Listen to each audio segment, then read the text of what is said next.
we should do it in phases, but in 16 months, we should be able to reduce our combat troops, provide some relief to military families and our troops, and bolster our efforts in Afghanistan so that we can capture and kill bin Laden and crush Al-Qaeda. And right now, the commanders in Afghanistan, as well as Admiral Mullen, have acknowledged that we don't have enough troops to deal with Afghanistan because we still have more troops in Iraq than we did before the surge. Admiral Mullen suggests that Senator Obama's plan is dangerous for America. That's not the case. What he said was a precipitous withdrawal would be dangerous. That's what Admiral Mullen said, and also General Petraeus said the same thing. Osama bin Laden and General Petraeus have one thing in common that I know of. They both said that Iraq is the central battleground. Now, General Petraeus has praised the successes, but he said those successes are fragile. And if we set a specific date for withdrawal, and by the way, Senator Obama's original plan, they would have been out last spring before this surge ever had a chance to succeed. And I'm understanding why Senator Obama was surprised and said that the surge succeeded beyond his wildest expectations, didn't exceed beyond mine, because I know that that's a strategy that has worked and can succeed. But if we snatch defeat from the jaws of victory and adopt Senator Obama's plan, then we will have a wider war, and it'll make things more complicated throughout the region, including in Afghanistan. Afghanistan, a new lead question. Now, having resolved Iraq, we'll move to Afghanistan.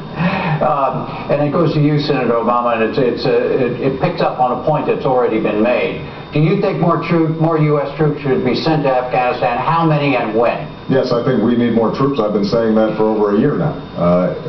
And I think that we have to do it as quickly as possible because it's been acknowledged by the commanders on the ground the situation is getting worse, not better. We had the highest fatalities among U.S. troops this past year than any time since 2002. And we are seeing major offensive taking place. Al-Qaeda and Taliban crossing the border and attacking our troops in a brazen fashion. They are feeling emboldened.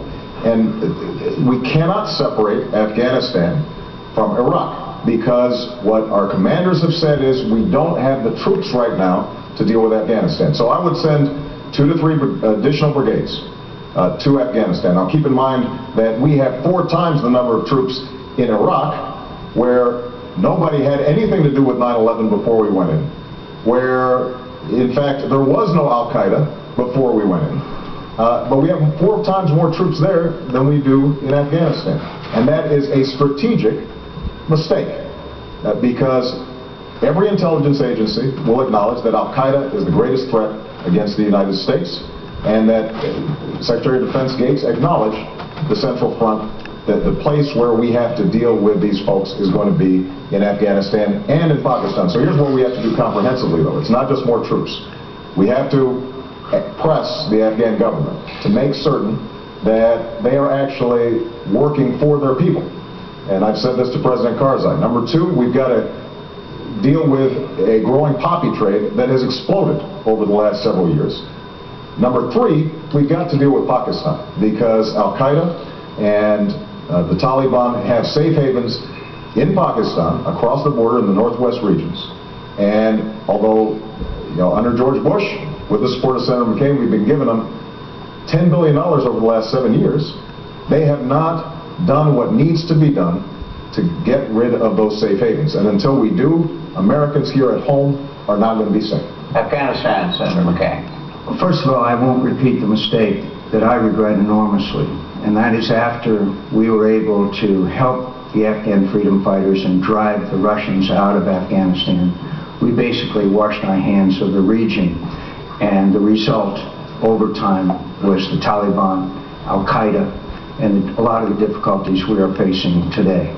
So we can't ignore those lessons of history. Now, on this issue of aiding Pakistan, if you're going to aim a gun at somebody, George Shultz, our great Secretary of State, told me once, you better be prepared to pull the trigger. I'm not prepared at this time to cut off aid to Pakistan. So I'm not prepared to threaten, as Senator Obama apparently wants to do, as he has said that he would announce military strikes into Pakistan. We've got to get the support of the people of Pakistan. He said that he would launch military strikes into Pakistan. Now, you don't do that. You don't say that out loud. If you have to do things, you have to do things. And you work with the Pakistani government. Now, the new president of Pakistan, Qadari, has got his hands full. And this area on the border has not been governed since the days of Alexander the Great. I've been to Waziristan. I can see how tough that terrain is. It's ruled by a handful of tribes.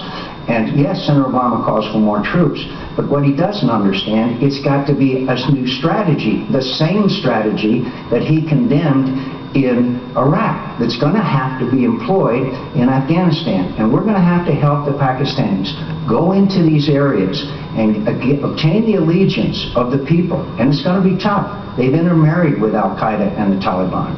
And it's going to be tough. But we have to get the cooperation of the people in those areas. And the Pakistanis are going to have to understand that that bombing of the Marriott Hotel in Islamabad was a signal from the terrorists that they don't want that government to cooperate with us in combating the Taliban and jihadist elements.